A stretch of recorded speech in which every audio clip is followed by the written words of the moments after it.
এটা দেখে নিশ্চয়ই তোমরা বুঝতে পেরেছো আজকে আমি কোথায় এসেছি। হ্যাঁ, ঠিকই বলেছো, আমরা এসেছি মানিকতলার জীবন্তকালী মন্দিরে। তো বাড়ি থেকে বেরোনোর সাথে সাথেই কিন্তু ভ্লগটা স্টার্ট করতে পারিনি, মন্দিরে ঢোকার আগেই ভিডিওটা স্টার্ট করেছি, তো এটা একটু অ্যাডজাস্ট করে নিও। এখানে আসার কিন্তু কোনো রকম প্ল্যান বা ইচ্ছে কোনোটাই ছিল না আমার, কিন্তু আমার দিদির খুবই ইচ্ছে ছিল এখানে আসার। তো তাই আজকে আমরা এসেছি এখানে। তো দেখতেই পাচ্ছ এখানের আসার পরে আমার এত ভালো লেগেছে, এখানের নিয়ম শৃঙ্খলা, এদের ব্যবহারও খুবই সুন্দর, খুবই ভদ্র। এই কাউন্টারে তোমরা মায়ের জন্য যা কিছু নিয়ে আসছো সেগুলো জমা নেওয়া হচ্ছে, আর তোমার নাম গোত্র সেটাও কিন্তু লিখে নেওয়া হচ্ছে।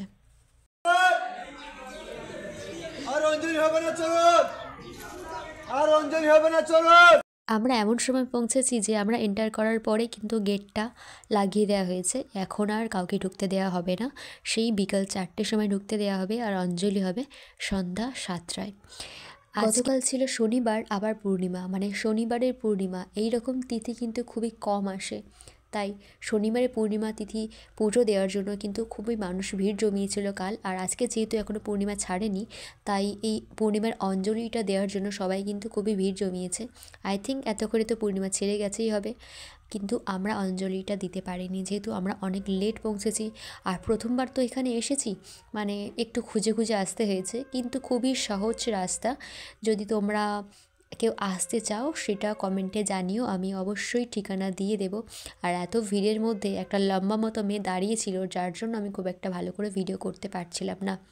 আর যেহেতু একদম শেষ সময়, তাই খুব বেশি হাতে সময়ও ছিল না। আর সবাই চাইছিল খুব সুন্দরভাবে ভিডিও বানাতে, কিন্তু যারা সামনে ছিল তারা খুব সুন্দরভাবে ভিডিও বানাতে পেরেছে, বাট আমরা যারা পিছনে ছিলাম খুব ভালো করে দর্শন করা বা ভিডিও করা কোনোটাই করতে পারিনি।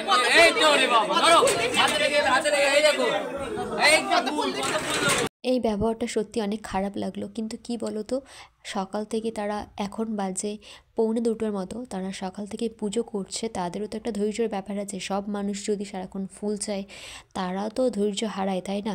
কত মানুষকে ফুল দেবে? আর আমার যেটা মনে হলো, মূলত এটা কোনো একটা জমিদার বাড়ি বা রাজবাড়ি টাইপের, তার মধ্যেই মন্দিরটা। খুবই ন্যারো লেন, দেখতেই পাচ্ছ, আমরা সরু রাস্তা দিয়ে বেরিয়ে যাচ্ছি এখান থেকে।